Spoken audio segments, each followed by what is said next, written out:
بەنای خۆی گەورە میێرەوان سڵاتان لەوێ بەڕێزان لەم کورتە ڤیددیۆیە باسی چاوکرانەوە ئەکەین لە بواری سەربازیە بەگشتی بەداخەوە لای خۆمان کاتێک کە کەسێکە بێتە سەرباز لە هەر بوارێکا بێت لە هەر لایەنێکا بێت بەگشتی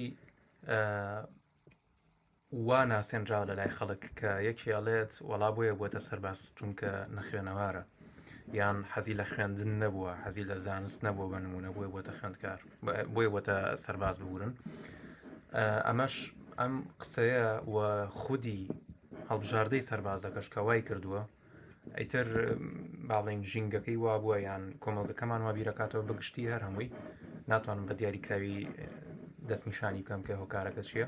گشتی پێچوانەی قورئانە دوو ئاەتمان هەیە لە بواری سەربازیە خی گەورە باسی بەلقیسەکە لە سوورەتی ئەنەمل سوورەتی 27 ئاەتی 34 أفرمت قالت إن الملوك إذا دخلوا قرية أفسدوها وجعلوا أعزة أهلها أذلة وكذلك يفعلون شاژنە بەلقیس فەرمووی پاشاکان بەعام کاتێ ئەچنە شارێکەوە وێرانی ئەکەن فەسادی تیانێنەوە واتە کاولکاری تیانێنەوە و خەڵکەکەشی ئەکەن بە زەلیلیەکەن خەڵکەکەی زەلیلەکەن خەڵکەکەی سەرکز ئەکەن ئەمە شاژنێک بۆ وای وتووە ئەم شاژنەکەەوە ئەڵێت کەواتە نیشانەی ئەوەیە کە ئاگای لە مێژوو و چواردەوری خۆشی هەیە ئیمپراتۆرەتەکانی چواردەوری کە چۆنچۆنی مامەڵەیان کردووە لەگەڵ خەڵکە ئەوانەی کە با بڵین زاڵم بوون ئەم شاژنێکی چاوکراوەیە کە خی گەورە لە قورئان ستایشی کردووە ناچمە ناو وردەکاریەوە کە شاژنە بەلقیسکەیە ئینشاءڵڵا بۆ کاتی لە داهاتوو ئەگەر بگونجێت ئاەتی 249 لە سوورەتی بەقەڕە سوورەتی دووەمی قورئان باسی تاڵوت و جاڵوت هاتووە ئیماندارەکان باڵین موئمینەکانی ناو سەربازەکانی تاڵوت واتە سەربازە موئمینەکانی تاڵوت فەرمویان چی؟ فەرمویان کەم من فئة قەلیلە غەلەبەت فئة کەثیرە یعنی چەنەها کۆمەڵ هەبوون چەنەها گروپی سەربازی هەبوون کە ژمارەیان کەم بوو کەچی زاڵ بوون بەسەر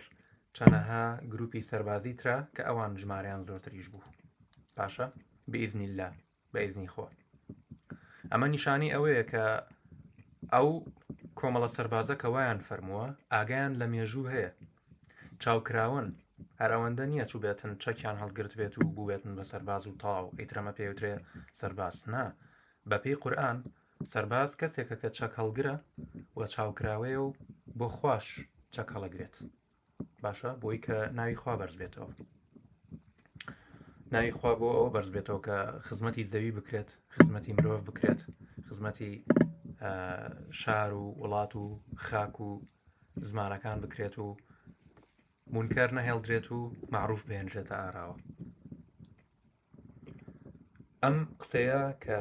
لە سەردەمی داوودە وتراوە عەلەیهی سەلام چەنەها هەزار ساڵ پێش ئێستا ئەم قسەیە وتراوە قسەکەش کە وتراوە ئاماژەیە بۆ ڕابردوو